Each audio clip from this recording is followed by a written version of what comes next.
muito bom, muito grande poder compartilhar esse momento com vocês, poder estar aqui, agradecendo sobremaneira a Deus pela oportunidade de estarmos aqui, que Deus possa estar abençoando a todos, todas as famílias aqui representadas, abençoa os que ainda estão por chegar, abençoar os nossos pastores, a nossa liderança através dos presbíteros, dos diáconos, do nosso grupo de louvor, da nossa mídia, as pessoas que estão fazendo a nossa mensagem, a mensagem do Senhor chegar nos diferentes destinos. Que nós possamos ter um dia gostoso, agradável, comemorando e reverenciando a vida através desse momento que nós estamos aqui para compartilhar. Você que chegou agora, talvez não conheça, não tenha intimidade com todo mundo, dê um aperto de mão, não precisa nem se levantar, dê um oi para um vizinho seu, diga um bom dia, que seja bem-vindo. Que momento maravilhoso nós estamos tendo agora.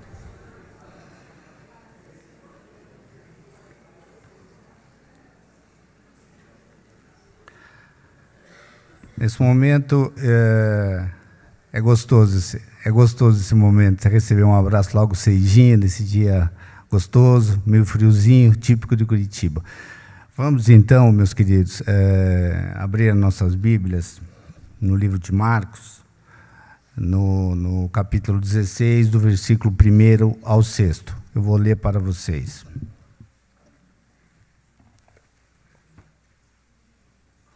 A ressurreição de Jesus. Passado o sábado, Maria Madalena, Maria, mãe de Tiago, e Salomé compraram aromas para irem embalsamá-lo. E muito cedo, no primeiro dia da semana, ao despontar do sol, foram ao túmulo. Diziam umas às outras: quem nos removerá a pedra da entrada do túmulo? E olhando, viram que a pedra já estava removida, pois era muito grande. Entretanto, no túmulo, viram um jovem assentado ao lado direito, vestido de branco, e ficaram surpreendidas e atemorizadas. Ele, porém, lhes disse: não vos atemorizeis. Buscai a Jesus, o Nazareno, que foi crucificado. Ele ressuscitou, não está mais aqui. Vede o lugar onde eu tinha posto. Maravilha! Nós estamos aqui para comemorar esse momento, para relembrarmos esse momento, relembrarmos a vida, celebrarmos a vida.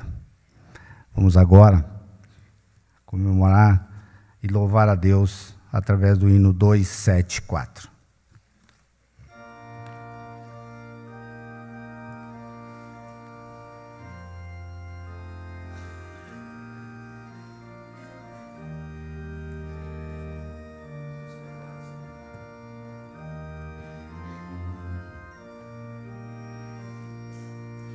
Eis morto Salvador na sepultura, mas com poder real ressuscitou. Da sepultura saiu, com triunfo e glória ressurgiu.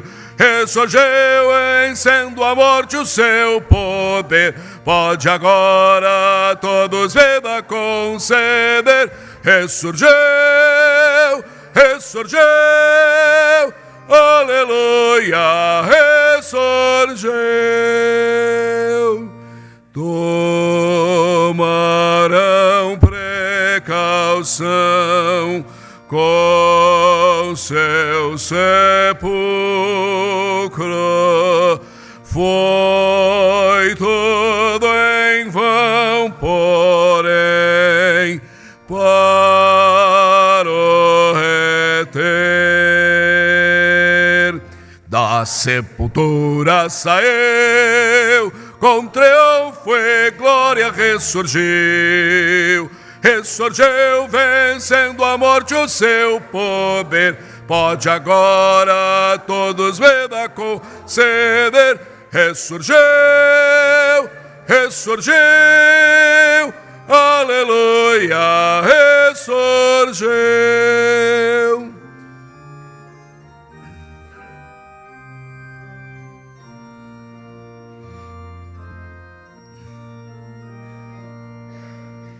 No grande vencedor, eis as primícias dos santos que também ressurgirão. Da sepultura saiu, com triunfo e glória ressurgiu. Ressurgiu, vencendo a morte o seu poder. Pode agora todos vida conceder. Ressurgiu, ressurgiu, aleluia, ressurgiu. Oremos. Senhor Deus, amado Pai, graças nós te damos, Senhor, por mais um dia em nossas vidas. Obrigado pelo despertar, Senhor. Obrigado pelo respirar. Obrigado por permitir estarmos aqui. Senhor, nós estamos aqui para reverenciar, para glorificar, para lembrar, para relembrar constantemente esse momento, Senhor. Nós estamos aqui celebrando a vida, Senhor. Nós conclamamos o teu povo também a estar contigo, Senhor. Nós estamos aqui nesse momento prestando um culto a ti, Senhor, com toda a nossa devoção, Senhor. Eu peço, em nome da igreja, Senhor, que tu continues a nos abençoar, abençoar a obra, abençoar as pessoas que fazem com que a tua obra seja edificada, Senhor. Nós estamos aqui, Senhor, prostrados diante de ti, para, mais uma vez eu digo, Senhor, celebrarmos a vida. Senhor, eu te peço, essas coisas, coloca no teu altar de graça, Senhor, com toda humildade. Te reverencio, te adoramos e agradecemos, em nome de Jesus. Amém.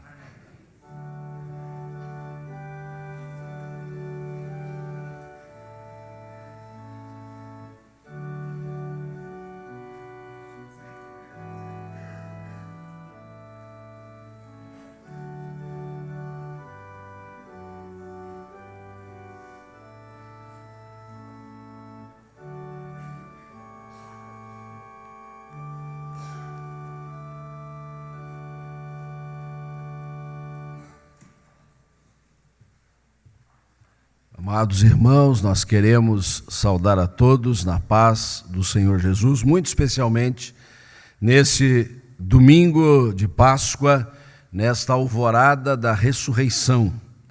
Nós sempre convocamos este culto especial de louvor, de adoração ao Senhor, na manhã da Páscoa, porque ela para nós representa algo de vital para a nossa fé, para a nossa esperança e para o nosso amor. Nós estamos firmados naquilo que teve lugar há 2000 anos passados, lá em Jerusalém, quando o Salvador, 2 dias antes, tendo sido crucificado, ressurgiu, venceu a morte. E a vitória de Cristo sobre a morte é a garantia também da nossa vida eterna. É a nossa segurança espiritual. Por isso, dentre todas as comemorações e celebrações que nós podemos ver acontecer ao longo de um calendário litúrgico anual, com certeza, o dia de hoje guarda consigo um significado tremendo, profundo, maior. E é com este espírito, com este amor, com este carinho, que nós queremos acolher a todos, desejando que realmente você tenha uma feliz Páscoa. A Páscoa que é a expressão da passagem da presença do Senhor nos nossos corações, e o melhor de tudo, Ele passa e fica, Ele passa e permanece, Ele passa e nos dá vida eterna. Sois bem-vindos, nosso carinho com diletos visitantes também, aqueles que nos acompanham pela internet, estejam conectados realmente, não apenas numa prática de informática, de comunicação à distância, mas unidos a nós neste espírito de louvor, de gratidão ao nosso Deus. Como hoje é dia de celebrar a vida, e a vida nos é brindada de geração em geração, nós temos uma criança para receber o sacramento do batismo, muito especialmente hoje, e eu queria chamar o Luiz Guilherme com os seus pais para este ato que vamos proceder neste instante. Por gentileza, quero vir até ao púlpito para participarmos desse momento.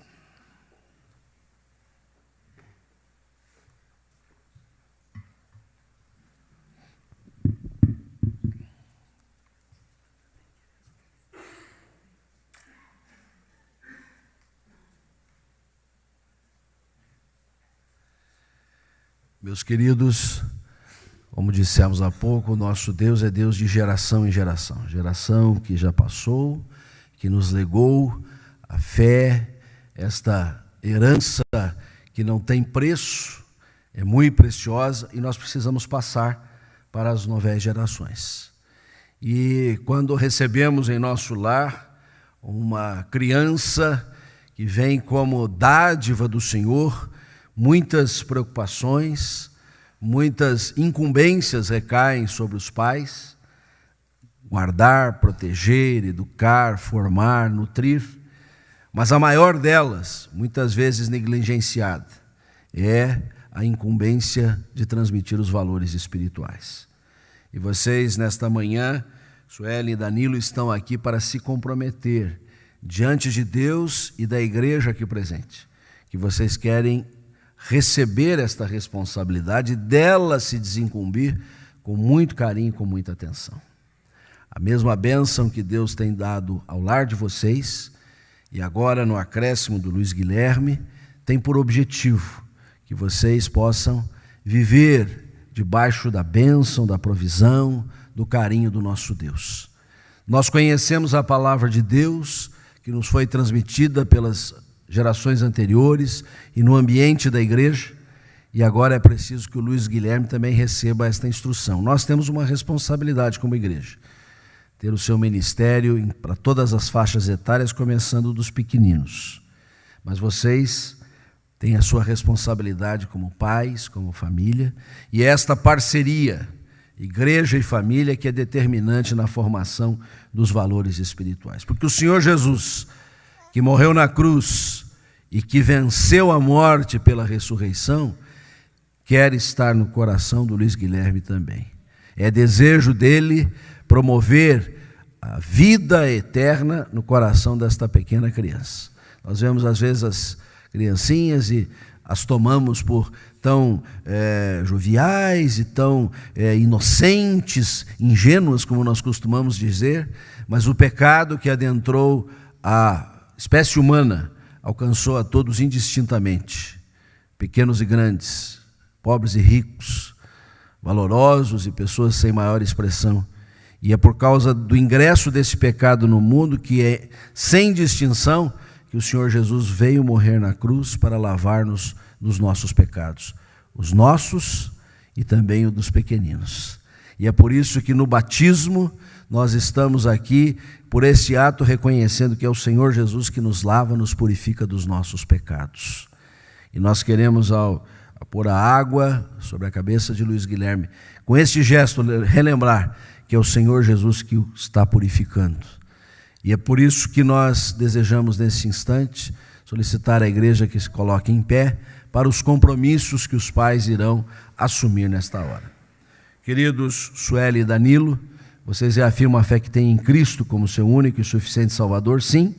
Se comprometem diante de Deus e dessas testemunhas a criarem o Luiz Guilherme nos caminhos do Senhor conforme a sua palavra? Sim. Se comprometem a trazerem-no à casa de Deus para que ele possa também se desenvolver no caminho espiritual? Sim. se comprometem a viver a vida comum do lar pautada por esta palavra, sim?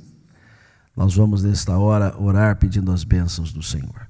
Pai, em nossas mãos não há qualquer misticismo, sinal mágico para imputar sobre esta criança aquilo que somente o Senhor pode colocar no seu coração. A fé, a graça maravilhosa do Senhor que há de ser derramada sobre o coração do Luiz Guilherme. Somos instrumentos para, nesta atitude visível, sermos testemunhas de que há uma manifestação invisível do Senhor que promove vida, vida neste lar e vida principalmente na vida desta criança. Abençoa a igreja que, ao participar deste ato, tem a sua responsabilidade aqui assumida, para que juntos, família e igreja, e isso de uma forma agora a expressar a totalidade da nossa comunidade, possamos promover os valores do reino de Deus nas nossas variadas gerações. Abençoa o ato que faremos em teu nome, em Cristo Jesus. Amém.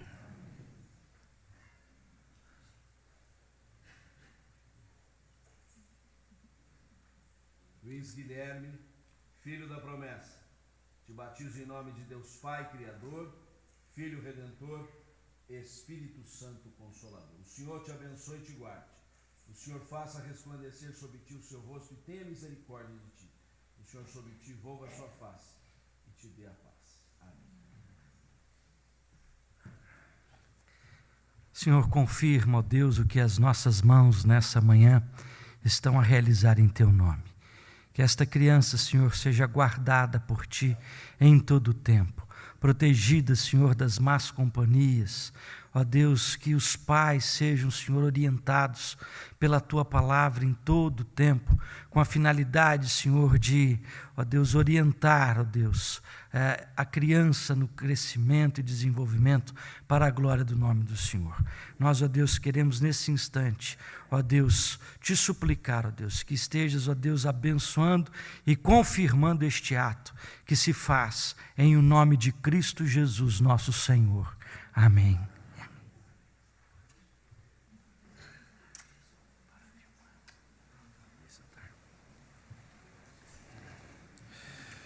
Vamos abrir a palavra de Deus no Evangelho de Lucas, capítulo 24, os versículos 13 a 27. Vamos fazer uma leitura responsiva desta porção. Lucas 24, 13 a 27.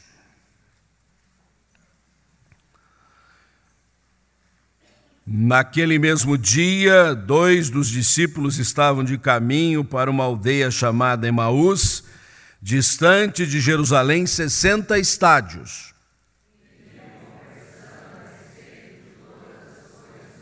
Aconteceu que, enquanto conversavam e discutiam, o próprio Jesus se aproximou e ia com eles.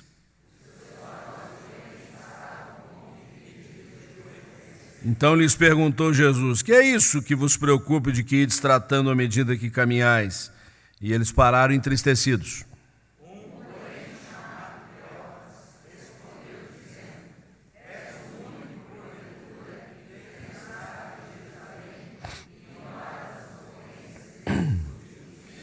E ele lhes perguntou: quais? E explicaram o que aconteceu a Jesus, o Nazareno, que era varão profeta, poderoso em obras e palavras, diante de Deus e de todo o povo.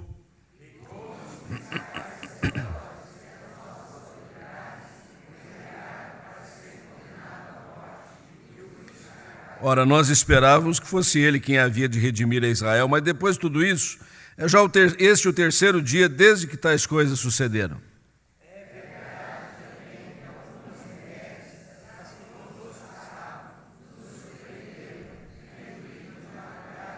E não achando o corpo de Jesus, voltaram dizendo terem tido uma visão de anjos, os quais afirmaram que ele vive.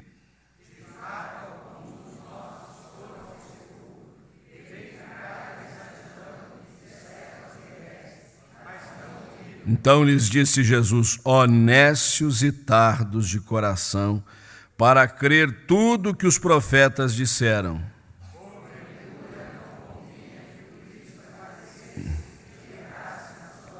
e começando por Moisés, discorrendo por todos os profetas, expunha-lhes o que a seu respeito constava em todas as Escrituras. Nós estamos aqui por causa das Escrituras, que nos ensinaram a verdade do Evangelho, profetizada, realizada.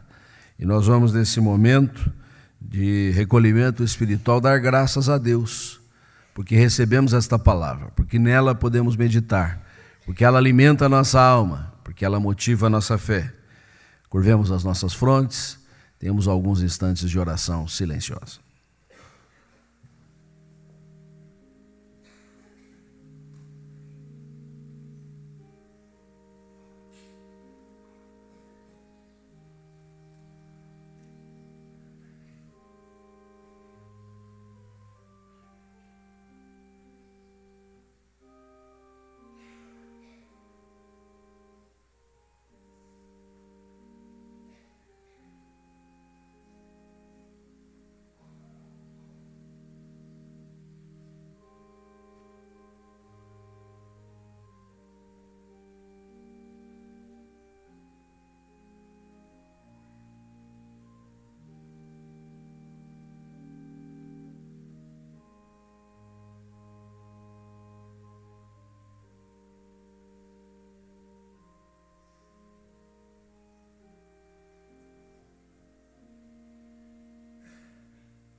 Senhor, também somos caminhantes como os de Emaús, muitas vezes perplexos diante de acontecimentos, mas quando as Escrituras nos são expostas, vemos que o que foi prometido foi cumprido, o que foi vaticinado se realizou, aquilo que era previsto teve lugar, e nós sabemos, ó Senhor, que a Tua palavra é a verdade, e que ela permanece para sempre, e que ela esteja no nosso coração sempre, e que dela nós não nos desviemos nem para cá nem para lá, porque orientados e dirigidos, iluminados pela orientação segura que o Senhor nos dá desta palavra, temos vida eterna. Agradecemos porque Jesus é a realização plena das Tuas promessas, Senhor. Tudo apontava para a realização da Sua obra, e Ele veio como cumprimento cabal, pleno, indiscutível. E hoje podemos aqui celebrar a vida eterna. Somos a igreja do Senhor, somos a família do Senhor, porque assim o Senhor prometeu e assim o Senhor realizou. E agora podemos nos dirigir ao Pai comum e queremos, ó Deus, orar juntos nestas palavras que Jesus nos ensinou. O povo de Deus se posta em pé, estendemos as mãos uns aos outros e oramos conforme Jesus nos ensinou, dizendo: Pai nosso que estás nos céus, santificado seja o Teu nome, venha o Teu reino, seja feita a Tua vontade, assim na terra como é nos céus. O pão nosso de cada dia nos dai hoje, perdoa-nos as nossas dívidas, assim como nós perdoamos aos nossos devedores. E não nos deixes cair em tentação, mas livra-nos do mal, pois Teu é o reino, o poder e a glória para sempre. Amém. Vamos continuar em pé, cantando louvores ao Senhor. Nossa equipe estará aqui assumindo. Vamos louvar a vida, vamos louvar a ressurreição do Senhor Jesus Cristo, o Cristo ressurreto. Adoremos o nome do Senhor. Bom dia. A vida de Jesus é um exemplo para nós. Ele cumpriu tudo aquilo que a gente não conseguiu cumprir. A morte dele é a nossa salvação, a nossa libertação, e é quando somos lavados do pecado. Mas a ressurreição dele é o que nos dá a certeza dessa salvação. Então vamos celebrar isso nessa manhã, a certeza de que é através da vida de Jesus que nós podemos celebrar a vida eterna ao lado do nosso Senhor Deus. Amém?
que vive está.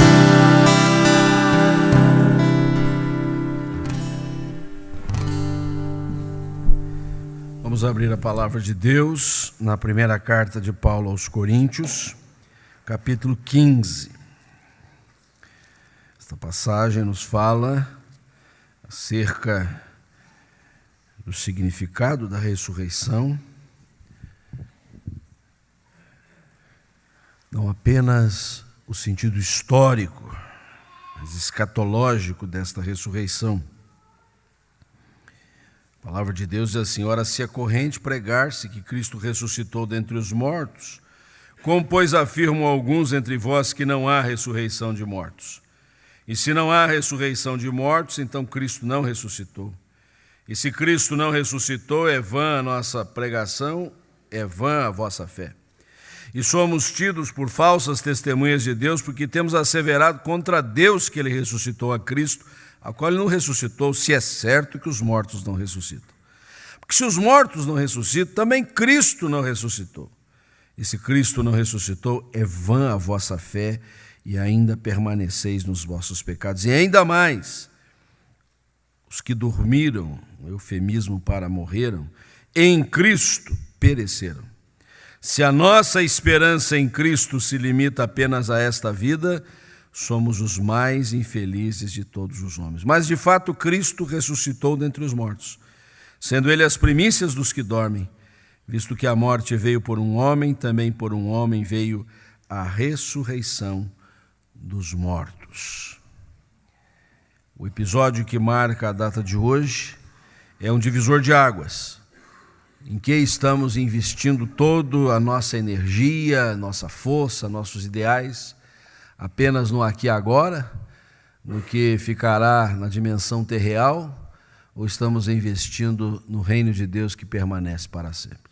O ofertório que temos oportunidade de praticar nesse momento tem tudo a ver com esta realidade. Estamos investindo na proclamação da palavra, estamos investindo na distensão do reino de Deus, estamos comprometidos com os tesouros do céu e podemos colocar os tesouros da terra neste investimento muito maior e muito mais duradouro, como uma expressão de gratidão, mas também de responsabilidade e compromisso nosso. Vamos, pois, realizar nesse momento o ofertório cantando o hino 272. Os diáconos estarão recolhendo as ofertas nesse momento.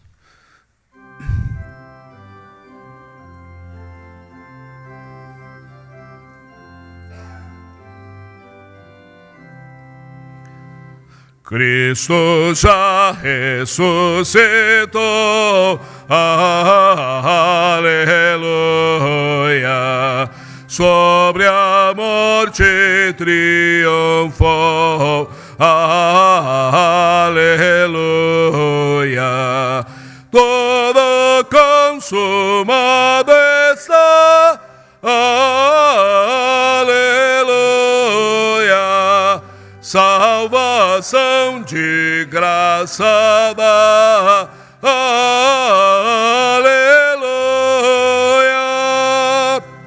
Cristo sobre a cruz sofreu, aleluia, e por nós aqui morreu, aleluia. Mas agora vivo está, aleluia, para sempre reinará, aleluia.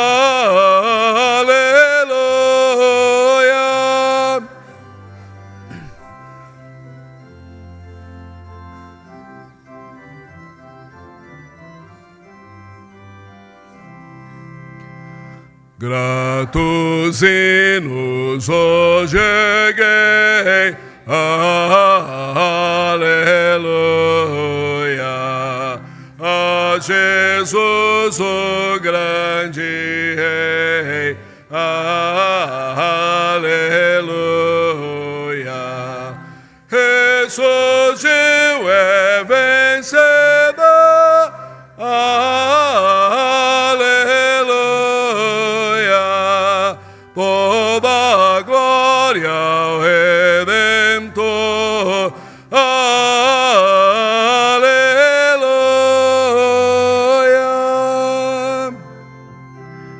não sei quem ficou escalado com as crianças hoje.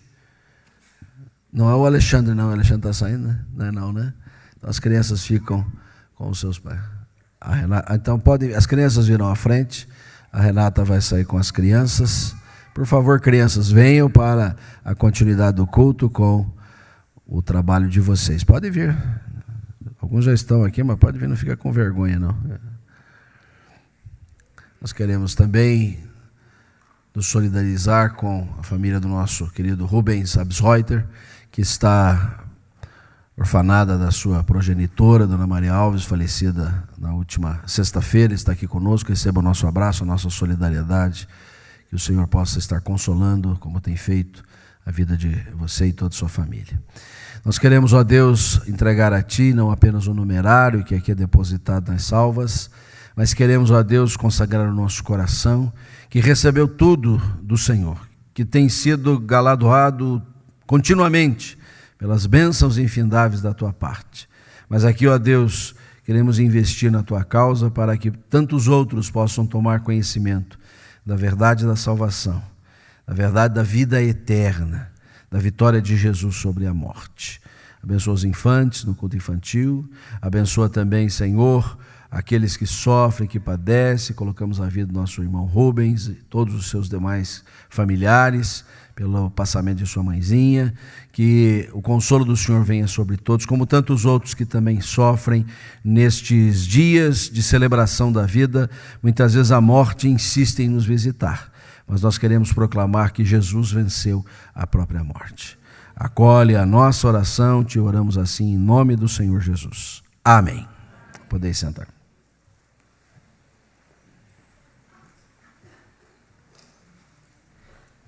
Para a nossa reflexão nessa manhã, eu quero convidá-los à leitura do texto que se encontra no Evangelho de João, capítulo 21, versos de 1 a 17. Mesmo assentados como os irmãos estão, gostaria que nós fizéssemos a leitura de toda essa passagem responsivamente. Evangelho segundo João, capítulo 21, versículos de 1 a 17. Eu vou iniciar nos versículos ímpares, peço à igreja que responda lendo os versículos pares. Evangelho segundo João 21, último capítulo do Evangelho de João, do verso 1 ao verso 17. Depois disto, tornou Jesus a manifestar-se aos seus discípulos junto ao mar de Tiberíades, e foi assim que ele se manifestou. Estavam juntos Simão Pedro, Tomé, chamado Dídimo, Natanael, que era de Caná da Galileia, os filhos de Zebedeu, e mais dois dos seus discípulos. Disse-lhe Simão Pedro: vou pescar. Disseram-lhe os outros: também nós vamos contigo. Saíram e entraram no barco, e naquela noite nada apanharam. Mas ao clarear da madrugada, estava Jesus na praia, todavia os discípulos não reconheceram que era ele. Perguntou-lhe Jesus: filhos, tendes aí alguma coisa de comer? Responderam-lhe: não. Então lhes disse: lançai a rede à direita do barco e achareis. Assim fizeram, já não podiam puxar a rede, tão grande era a quantidade de peixe. Aquele discípulo a quem Jesus amava disse a Pedro: é o Senhor. Simão Pedro, ouvindo que era o Senhor, cingiu-se com sua veste, porque se havia despido, e lançou-se ao mar. Mas os outros discípulos vieram no barquinho, puxando a rede com os peixes, porque não estavam distantes da terra, senão quase 200 côvados. Ao saltarem em terra, viram ali umas brasas e em cima peixes, e havia também pão. Disse-lhe Jesus: trazei alguns dos peixes que acabastes de apanhar. Simão Pedro entrou no barco e arrastou a rede para a terra, cheia de 153 grandes peixes, e não obstante serem tantos, a rede não se rompeu. Disse-lhe Jesus: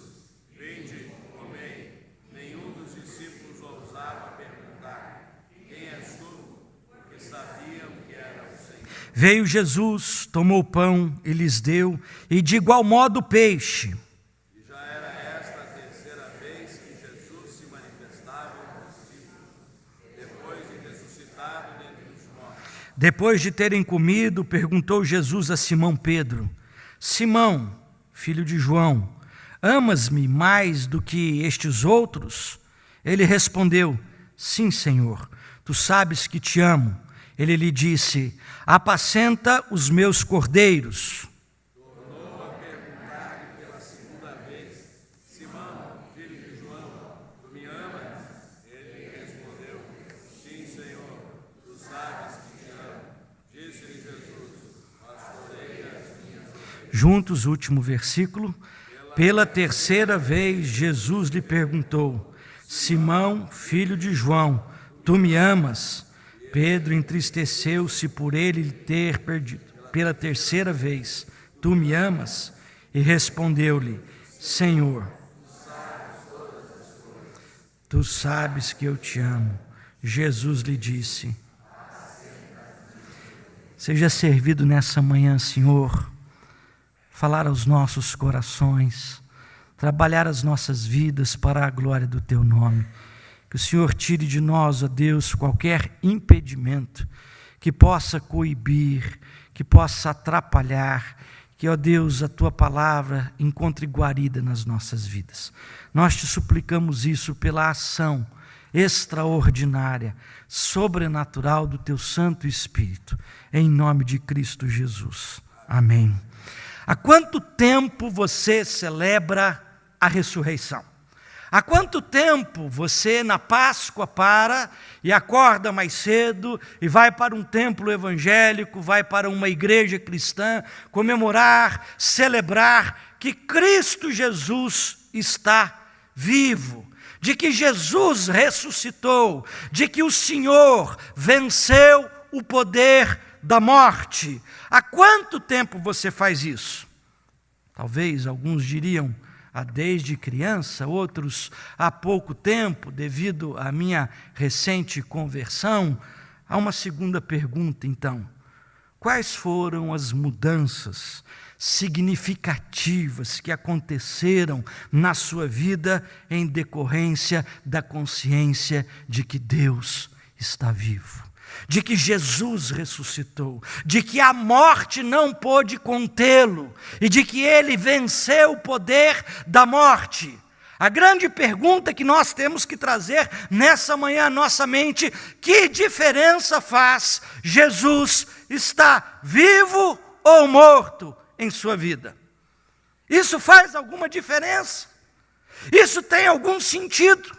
Isso tem alguma dinâmica concreta na sua jornada histórica? Isso é apenas uma confissão teológica? Isso é apenas uma virtude teologal? Ou isso é de fato uma realidade encarnada na sua história e na sua jornada? Se o é, que diferença faz? Friedrich Nietzsche, pode virar a página para a gente, dizia que Deus estava morto. Deus está morto. Em uma sociedade que estava passando a caminhar a uma realidade onde Deus não é mais necessário. E alguns hoje fazem de fato essa reflexão que nós vivemos numa sociedade pós-cristã. Uma sociedade onde Deus hoje é desnecessário. Não é gênero de primeira necessidade, mas é um artigo de luxo e às vezes até descartável. Pode virar a página para a gente. O apóstolo Paulo, no texto que foi lido pelo reverendo Juarez na liturgia dessa manhã, diz exatamente isso. Se não há ressurreição de mortos, então Cristo não ressuscitou. E se Cristo não ressuscitou, há algumas implicações diretas na nossa realidade terreal.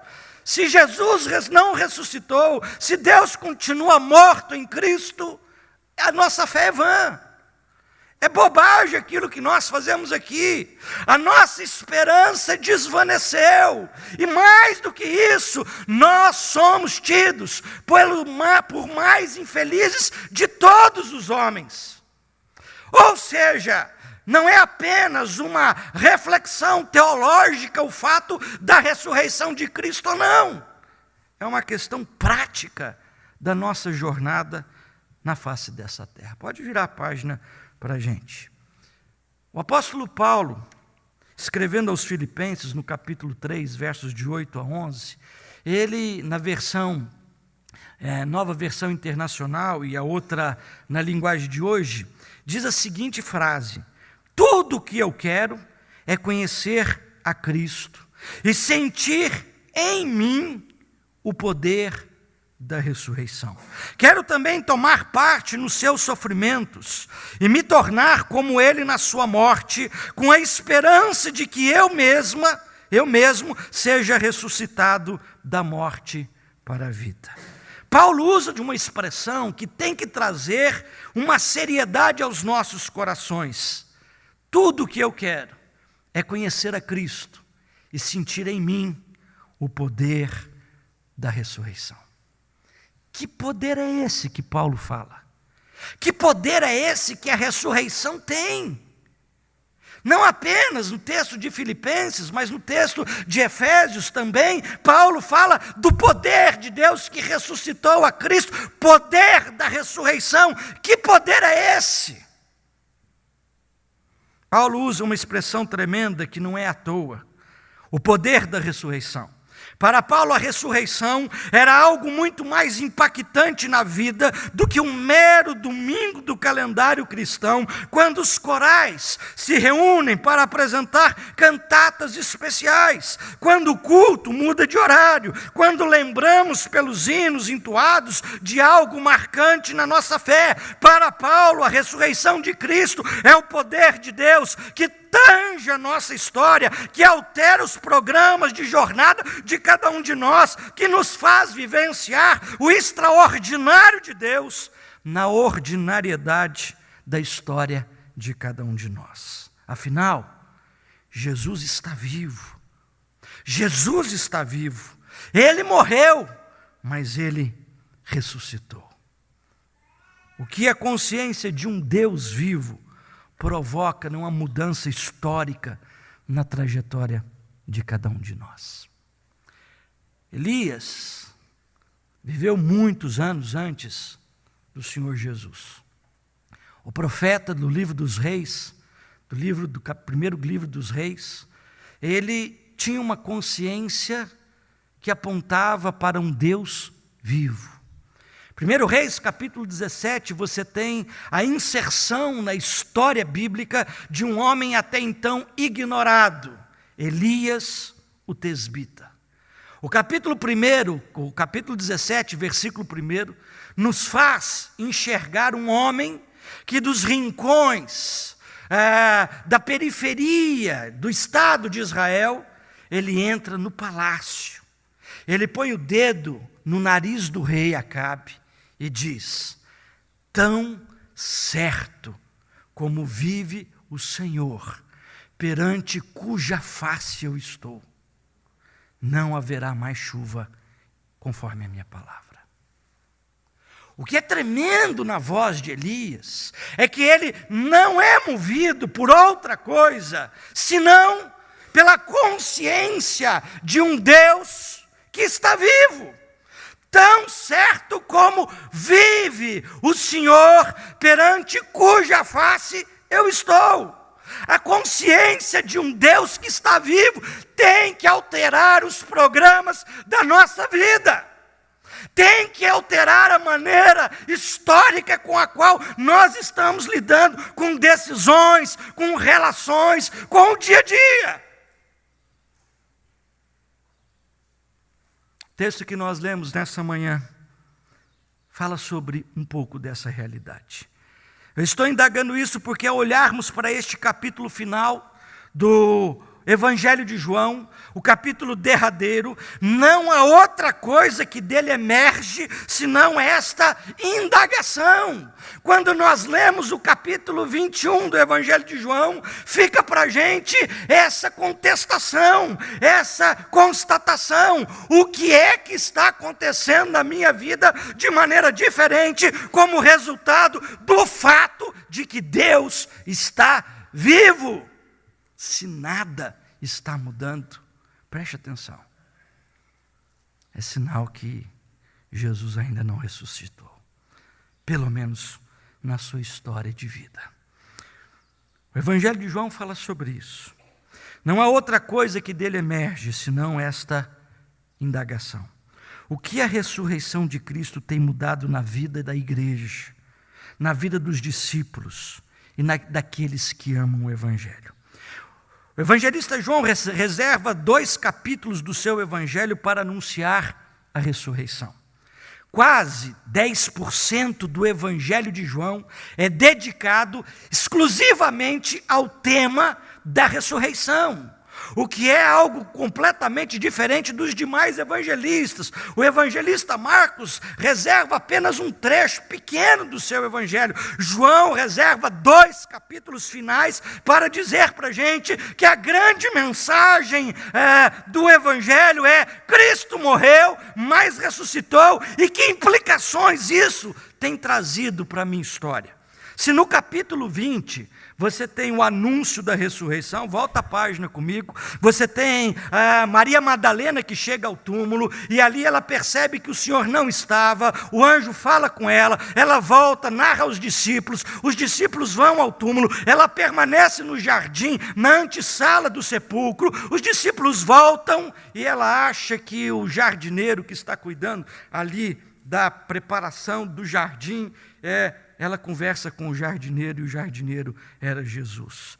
Ato contínuo da narrativa do capítulo 20, nós temos a aparição de Jesus aos discípulos, e Tomé dizendo: eu não acredito de maneira nenhuma que ele ressuscitou, enquanto eu não chegar as minhas mãos nas suas feridas, nas suas chagas.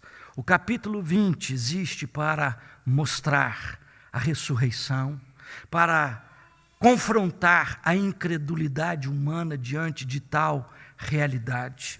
Mas o capítulo 21 mostra uma outra questão. O que é que essa realidade inconteste tem produzido na vida da gente? Capítulo 21, versículo 3. Esta é a 3ª vez que Jesus se apresenta aos seus discípulos. Diz isso no verso de número 14 do capítulo 21. Esta já era a 3ª vez que Jesus se manifestava aos seus discípulos. Os discípulos tinham visto Jesus a primeira vez, a segunda vez, e esta era a 3ª manifestação do Senhor. Mas entre a segunda manifestação e a 3ª manifestação, acontece um fato interessante. Pedro resolve voltar à pescaria. Pedro diz: eu vou pescar. E outros 6 discípulos com ele dizem: nós vamos junto contigo. E eles então pegam o barco, entram no mar de Tiberíades e passam a jogar a rede, e trabalham exaustivamente durante a noite toda, como se nada houvesse acontecido. Depois de uma noite de trabalho sem nada pegar, um sujeito está na praia, e esse sujeito é Jesus, e eles não o reconhecem. Jesus pergunta: tem pão aí? Tem alguma coisa para comer? Eles dizem: nós não temos nada. Jesus então diz: joga a rede para o lado direito. E eles jogam a rede, e a rede começa a fervilhar de 153 grandes peixes. Naquele momento, a mente de João, que era o mais novo, vai lá para Lucas capítulo 5, quando da pesca maravilhosa, e ele se lembra das mesmas palavras, da mesma situação, do mesmo momento, quando Jesus o chama dizendo: eu vou fazer de vocês pescadores de homens, e ele diz para Pedro: é o Senhor. Pedro, que estava meio que desnudo, põe a roupa rápido e pula dentro do mar para ter com o Senhor. E eles vão arrastando o barquinho até a beira-mar. Esse texto me chama a atenção porque parece que a convicção da ressurreição de Jesus até então não havia mexido com as realidades históricas dos projetos do coração daquele povo. Estavam voltando à antiga vida, às velhas estruturas. Vou pescar, vamos contigo. o que é que a ressurreição produz de maneira concreta, de transformação, de restauração na sua vida e na minha vida. Ou nós estamos cantando a ressurreição e daqui a pouco saímos e voltamos a pescar. Voltamos para as mesmas estruturas, para as velhas estruturas. Voltamos para os mesmos padrões, para os velhos padrões, como se Deus continuasse morto. Esse texto traz para a gente 4 reflexões que a ressurreição, o poder da ressurreição trabalha em nós. Primeiro delas, o poder da restauração, o poder da ressurreição restaura a esperança de que o sonho não acabou. O poder da ressurreição, o que é que faz? Repita comigo. Restaura. O sonho não acabou.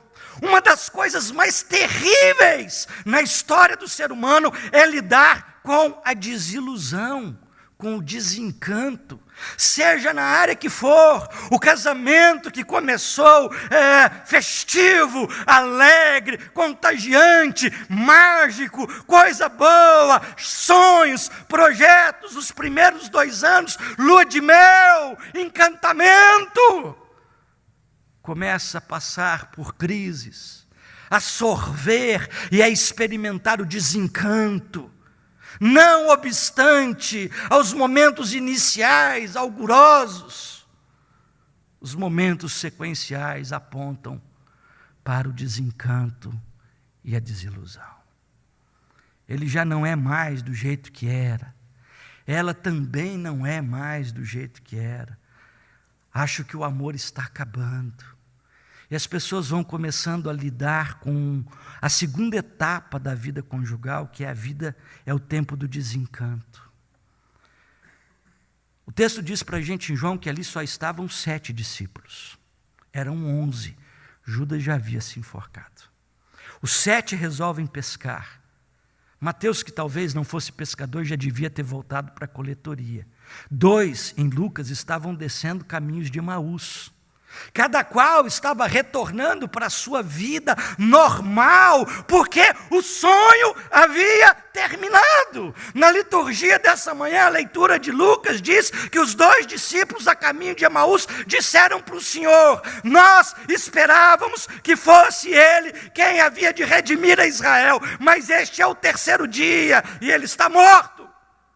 Nós esperávamos, nós não esperamos mais. Nós tínhamos um sonho, nós não temos mais. O sonho acabou. Não acabou. A ressurreição, o poder da ressurreição restaura a esperança em nossa vida de que o sonho, o projeto do reino não acabou. De que as coisas pregadas por Jesus, a transformação social, a transformação do homem natural, ainda é possível. O sonho não acabou. É essa esperança que é o grande tema da ressurreição. Os discípulos estavam voltando para a vida normal, cotidiana, voltando a pescar, voltando para Emaús, voltando para a coletoria. E essa realidade era tão terrível que Tomé dizia: eu só acredito vendo. O sonho tinha sido desconstruído pela paixão e pela morte. Mas o poder da ressurreição está exatamente nisso, em catalisar todas estas coisas que foram dispersas, a nossa confissão, o nosso sonho, a nossa esperança, e trazê-las de volta a lume, a baila. Vale a pena crer, vale a pena seguir. A morte não venceu, a vida sobrepujou o poder da morte, das trevas. O ódio dos religiosos não impera sobre o amor de Deus. O sonho não acabou. Quantas vezes nós vivemos a tensão de uma vida que se revela abatida, prostrada, desanimada, incrédula, porque o sonho acabou. É a desilusão com a profissão, É a desilusão com alguém, é a desilusão no casamento. E nós vamos vivendo uma vida extremamente medíocre, como Paulo disse: se Cristo não ressuscitou, nós somos os mais infelizes de todos os homens, porque nós perdemos o poder da ressurreição. Mas há uma segunda lição que esse texto nos apresenta.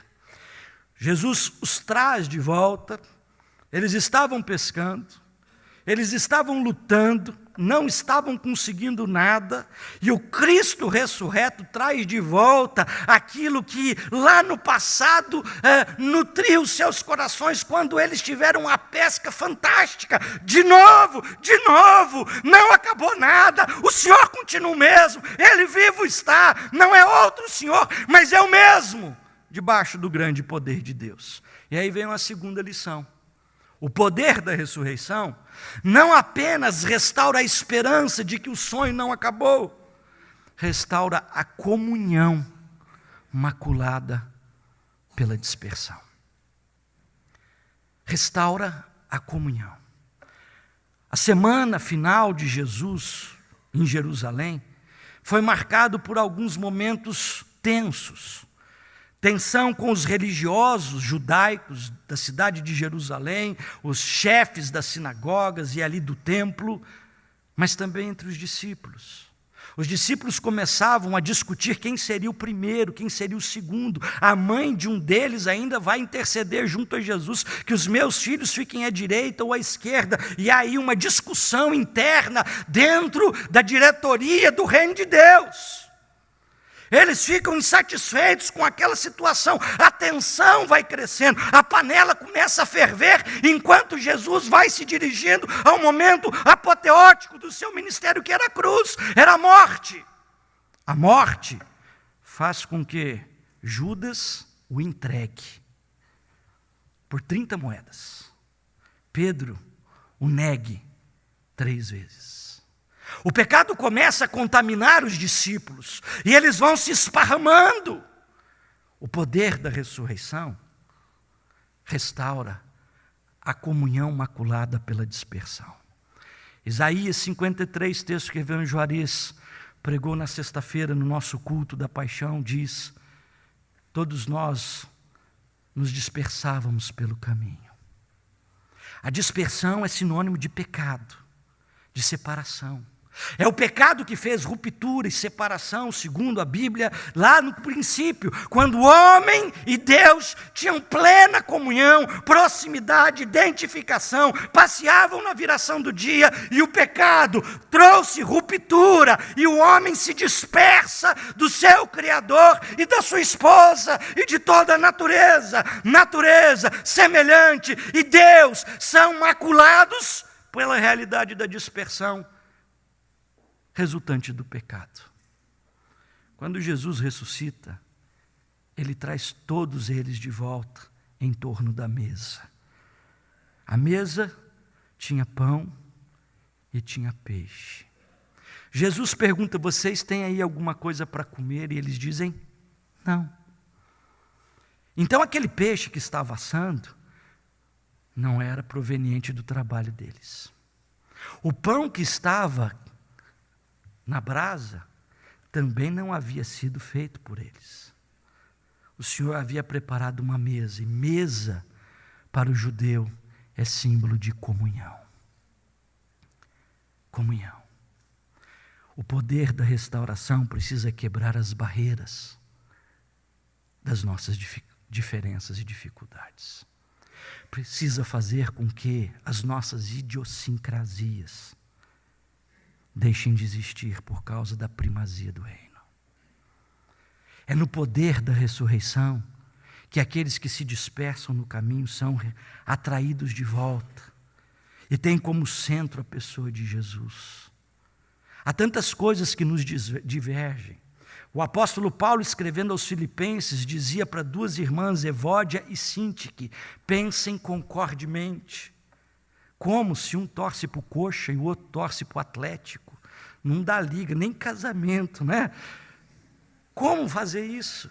Como se um é de um partido de esquerda e o outro é de um partido de direita? E discutir política dentro de casa é quase um atentado terrorista. Como se nós temos tantas coisas que nos divergem? E Paulo diz, pensem concordemente, não por causa da educação, da política, pelas paixões, mas por causa do Senhor. Pensem concordemente no Senhor. É o Senhor, é o catalisador da aproximação das nossas diferenças. É o fator que restaura a comunhão maculada pela dispersão. Todos eles estavam ali, os 7, depois seriam reunidos mais os outros 4. Mas há uma terceira lição que esse texto nos apresenta. O poder da ressurreição não restaura apenas a esperança de que o sonho não acabou. Não restaura apenas a comunhão maculada pela dispersão. O poder da restauração restaura o caído pelo amor infindável de Deus. Jesus ressuscitou. O Evangelho de Marcos traz para a gente uma descrição que os outros 3 evangelhos não trazem. Quando o anjo aparece às mulheres, ele diz, avisai aos discípulos, vírgula, e a Pedro, que ele os espera na Galileia. Curioso essa expressão, aos discípulos, vírgula, e a Pedro, que ele os espera na Galileia. Pedro não era discípulo? Não parece redundância dizer, olha, diga aos discípulos que ele os espera na Galileia. Pedro era discípulo. Não era. O coração de Pedro, que é o narrador dessa história para o evangelista Marcos, que registra esta toda narrativa, traz uma informação que os outros não trazem. Traz a informação de que na alma, internalizado no coração, a tríplice negação de Pedro o havia extirpado na sua alma da categoria dos discípulos de Jesus. Ele não se considerava mais discípulo. E é por isso que a palavra é objetiva, é direta. Diga aos discípulos e a Pedro. E é interessante que no capítulo 21, do verso 15 em diante, nós temos uma conversa em particular. O Senhor ressuscitado faz um milagre tremendo dos 153 grandes peixes, se assenta com os discípulos para comer em uma roda de comunhão e paz. E depois de ter comido, talvez com a barriga bastante cheia, ele vai fazer uma caminhada, como a gente fazia em torno do seminário, depois do almoço, para siesta, para digestão. E ele faz algumas perguntas para Pedro. Você me ama? Verso de número 15, Simão Pedro, filho de João, amas-me mais do que estes outros? Essa palavra nos traz os momentos da paixão. Quando Jesus estava dizendo da sua morte que todos se dispersariam, que todos se escandalizariam, que todos iriam pelo caminho, e Pedro diz assim, todos podem se escandalizar, eu não, eu te amo mais do que os outros. Veja que Jesus volta àquele tempo, o Senhor volta àquele momento. Pedro, tu me amas mais do que os outros? O fato de Jesus ter morrido e ter ressuscitado não significa que a sua memória foi apagada. Se não apagou a dele, não apagou a nossa também. Só que aí vem um fator. O poder da ressurreição não traz a acusação, traz a restauração do caído. Pedro é reinserido ao corpo dos discípulos. Pedro é trabalhado em meio ao amor 1, 2 e 3 vezes. Pedro, tu me amas? E ele responde, sim, Senhor. Talvez movido pela alegria de rever o Senhor, tu sabes que eu te amo. 2 vezes, segunda vez, tornou a perguntar-lhe o Senhor, Simão, filho de João, tu me amas? Ele respondeu, sim, Senhor, tu sabes que eu te amo. Vem a terceira pergunta. Veja como é que é descrita no verso 17 a reação. Pela terceira vez, Jesus lhe perguntou, Simão, filho de João, tu me amas? Pedro entristeceu-se, por ter lhe perguntado pela terceira vez: tu me amas? Veja a resposta de Pedro: Senhor, tu sabes todas as coisas. Tu sabes que lá atrás eu falei que eu andaria contigo mesmo que os outros se escandalizassem. Tu sabes que eu não fui capaz de fazer isso. Tu sabes que antes do galo cantar eu havia te negado 3 vezes. Tu sabes todas as coisas, mas o Senhor sabe que em meio ao meu pecado, a minha fraqueza, a minha tragédia, a minha ruína, a minha ação decepcionatória, eu te amo. Tu sabes que eu te amo. O Senhor, pelo poder da ressurreição, restaura o caído. Se não há no nosso meio uma prática de restauração do caído, é porque talvez nós não tenhamos experimentado o poder da ressurreição. Porque é esse poder que traz para a gente um horizonte novo e uma perspectiva de restaurar aquilo que havia sido quebrado e rompido. O poder da ressurreição restaura a esperança do sonho que não acabou. O poder da ressurreição restaura a comunhão maculada pela dispersão. O poder da ressurreição restaura o caído em sua condição por conta do amor imensurável e infindável que transpõe a própria morte do Senhor. Mas há uma última lição para a gente finalizar. O poder da ressurreição restaura o desafio da missão, confiando o pastoreio. Eram 12 os discípulos, pelo menos aqueles que tomaram a ceia. Um já traz Jesus de cara, vai vendê-lo e depois vai enforcar-se. Sobraram 11. O outro se escandaliza, negando Jesus pela 3 vezes e não se considera mais discípulo. Sobraram 10. Jesus tinha pelo menos 10 boas opções para confiar a alguém a missão da pregação do reino de Deus. Eu tenho certeza que nem eu e nem você confiaríamos a Pedro essa incumbência. Por que Pedro não? Porque Pedro negou Jesus. Porque Pedro é um sujeito entusiasmado, mas na hora do vamos ver, ele não garra firme, ele não tem substância, ele não vai para frente, ele fala demais, mas age de menos. Falou que não negaria, falou que estaria, falou que caminharia, mas na hora do vamos ver, ele foi o pior de todos os outros que sobraram. Então Pedro está fora, Judas estava fora, sobraram 10 opções. Qual foi a opção que Jesus escolheu? Pedro. Porque ele sabe de fato o valor que a mensagem da restauração pode produzir num coração atropelado, desestruturado, machucado por toda sorte de tragédia humana. Doentio, ferido, cambaleante.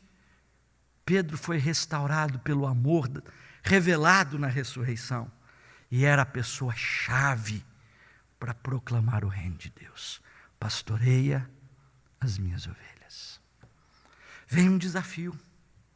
O poder da ressurreição não traz apenas um fato teológico, traz uma responsabilidade missional. Você tem que pastorear o seu semelhante. O apóstolo Paulo escreve dizendo: abençoai uns aos outros, abençoai e não amaldiçoeis. O apóstolo Paulo nos conclama o fato de que eu sou responsável, não apenas como pastor por uma comunidade, ou a equipe como pastores por uma comunidade, mas cada um de nós somos responsáveis pelo nosso semelhante. O nosso papel é de pastorear, é de cuidar do rebanho que não é nosso. O rebanho é de Deus, nós somos mordomos. O tema desse ano é mordomia. Nós somos mordomos. Deus confiou a Pedro, Deus confiou aos discípulos, Deus confiou aos pastores, Deus confiou aos líderes da comunidade a responsabilidade do desafio da missão: pastorear o rebanho de Deus. E o Pedro escreve isso na sua epístola: pastoreai o rebanho de Deus, não como dominadores dos que vos foram confiados, mas de boa vontade, não por sorte da ganância, mas servindo uns aos outros. Há um parâmetro desse desafio. Eu queria finalizar a nossa reflexão. O apóstolo Paulo, escrevendo aos Efésios, diz assim: oro também para que os olhos do coração de vocês sejam iluminados, a fim de que vocês conheçam a esperança para a qual Ele os chamou, as riquezas da gloriosa herança dele nos santos, a incomparável grandeza do seu poder para conosco, os que cremos, conforme a atuação do seu imenso poder.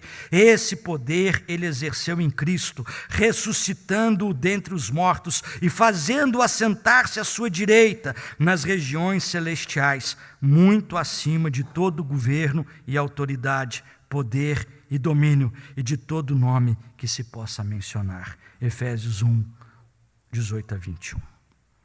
O poder da ressurreição.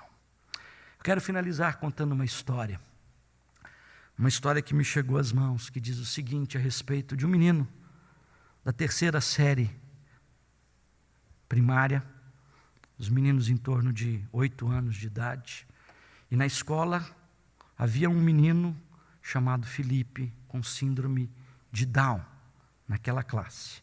Era a semana da Páscoa, e a professora então traz alguns ovos de Páscoa, uma professora bastante criativa. Durante a Páscoa, ela levou para a sua sala 10 ovos plásticos vazios. Cada aluno receberia um daqueles ovos de plástico. O objetivo era que cada aluno saísse para o jardim e procurasse um símbolo daquilo que viesse traduzir a Páscoa, de uma vida nova. Depois deles irem e misturar-se uns aos outros, todos os ovos, e depois seriam abertos para ver o que cada um havia imaginado sobre a Páscoa, o que cada um tinha posto dentro daquele ovo de plástico. Todos os alunos saíram correndo para achar algo para colocar dentro do seu ovo. Em pouco tempo, estavam retornando e depositaram seus ovos na mesa da professora. Daí a professora, num gesto num exercício de interação com os alunos, passou a abrir um por um dos ovos e a dar à pessoa que havia feito a escolha a oportunidade de explicar por que escolheu aquilo. Ela abriu um e dentro tinha uma flor. Todas as crianças ficaram admiradas. Ele dizia: a vida nova cheira bem. A oportunidade que Deus nos dá cheira bem. Ela abriu outro e tinha dentro uma borboleta. As meninas disseram: ai, que lindo, que bonito. Os meninos não disseram muita coisa, porque os meninos são assim sempre, não é mesmo? A professora abriu um 3º ovo. E ao abrir o 3º ovo, não tinha nada dentro. E todos começaram a rir. Imediatamente começaram a gritar e rir, dizendo: isso não é justo, que coisa estúpida, alguém errou, esqueceu de pôr alguma coisa dentro. Foi quando a professora sentiu alguém puxando a sua blusa. Ela olhou de soslaio e viu que era Felipe, o menino com síndrome de Down, que estava ali ao seu lado. É meu, disse Felipe. Esse ovo é meu, professora. As crianças então passaram a rir mais fortemente por saber que ele era um menino deficiente e dizer: ah, Felipe, você nunca faz nada certo, você é um idiota, você está sempre por fora. E ele disse: eu fiz certo. E quanto mais ele falava, aumentava o tumulto na sala. E a professora, pedindo silêncio, disse: deixa ele explicar. Por que o seu ovo está vazio? Ele disse: é o túmulo, professora. O túmulo está vazio. A Páscoa é a ressurreição. O túmulo está vazio. Toda a aula ficou em silêncio. Ninguém mais disse absolutamente nada. E você pode acreditar, ninguém nunca mais disse a Felipe que era idiota ou estúpido, ou que fazia as coisas erradas. Mas naquele mesmo ano, Felipe sofria de diversos problemas.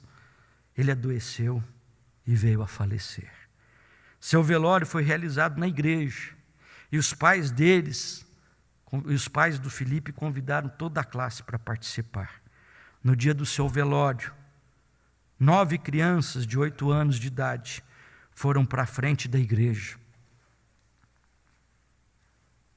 e colocaram em cima do caixão um ovo de plástico com os seguintes dizeres: o túmulo está vazio.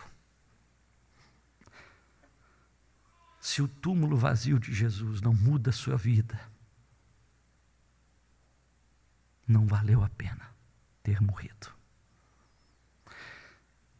Se o poder da ressurreição não transforma os seus sonhos, não transforma as suas relações, não transforma o seu dia a dia, desculpa, querido, nós somos religiosos, celebramos anualmente, continuamente, uma data do nosso calendário, mas nós não sabemos aquilo que Paulo diz, o que é o poder da ressurreição. Que Deus nos abençoe nessa manhã.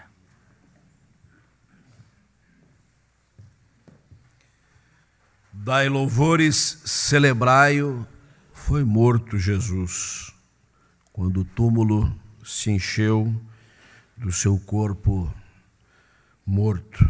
Dai louvores, publicai-o, já vive Jesus, quando o túmulo se acha vazio, mas os céus se acham plenos. Vamos louvar ao Senhor cantando o hino 54, titulado A Chegada do Messias. Coloquemos-nos em pé.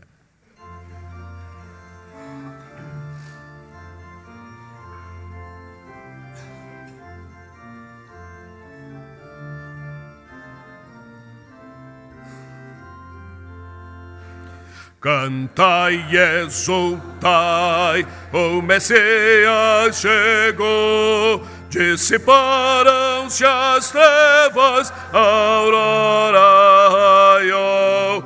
Dai louvores, celebrai-o, foi morto na cruz. Dai louvores, publicai-o, já vive Jesus.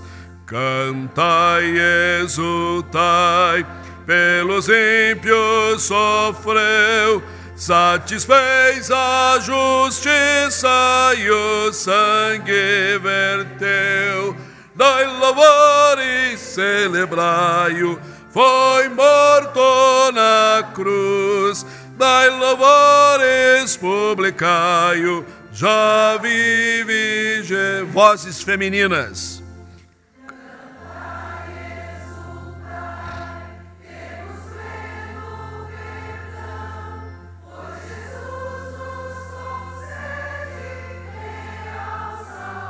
Todos. Dai louvores, celebrai-o, foi morto na cruz. Dai louvores, publicai-o, já vive Jesus. Os homens.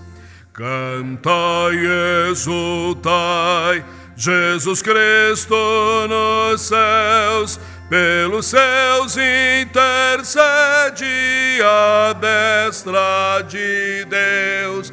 Dai louvores, celebrai-o, foi morto na cruz. Dai louvores, publicai-o, já vive Jesus. Cantai e exultai, o Senhor voltará, triunfante e glorioso nas nuvens virá. Dai louvores, celebrai-o, foi morto na cruz. Dai louvores, publicai-o, já vive Jesus. Nós queremos convidar a todos para, encerrando o culto, irmos ao Salão Social Reverendo Oswaldo Emerick, onde está preparado um delicioso café pascal. Entre outras coisas, o poder da ressurreição também pode encher a nossa barriga, né, reverendo? Então não vai embora, tem a manhã toda, não teremos os trabalhos regulares, que já estariam se iniciando agora, 9 horas, a escola às 10, o culto às 11, mas às 19 horas nós teremos o nosso culto pascal aqui também no espaço de adoração. O reverendo Carlos vai nos despedir com oração e bênção.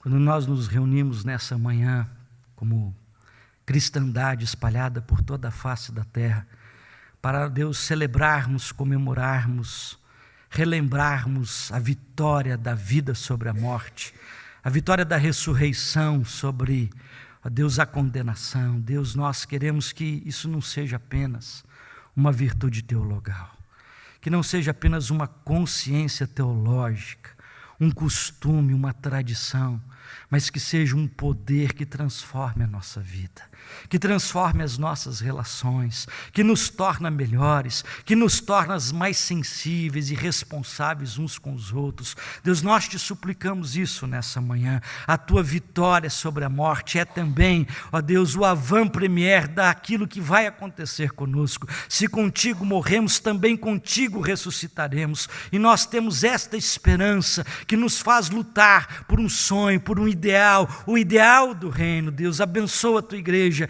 que nessa hora se reúne aqui, para que sejamos instrumentos deste poder da sua ressurreição, espalhados aonde quer que o Senhor tem nos levado. Nós te pedimos isso em nome de Jesus, e que a graça do nosso Senhor e Salvador Jesus Cristo, o amor de Deus, o eterno Pai, a comunhão, a consolação e o poder da ressurreição, do Espírito de Deus, seja sobre todos nós, hoje e sempre. Amém.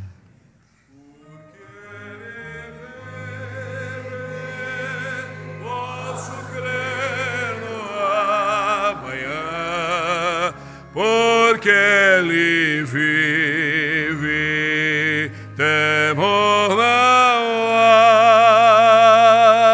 O seu bem sei, eu sei que a minha vida está nas mãos do meu Jesus, e vivo está. Na iminência de não podermos cumprimentar a todos, vamos em coro dizer Feliz Páscoa! Deus nos abençoe. Vamos para o nosso café.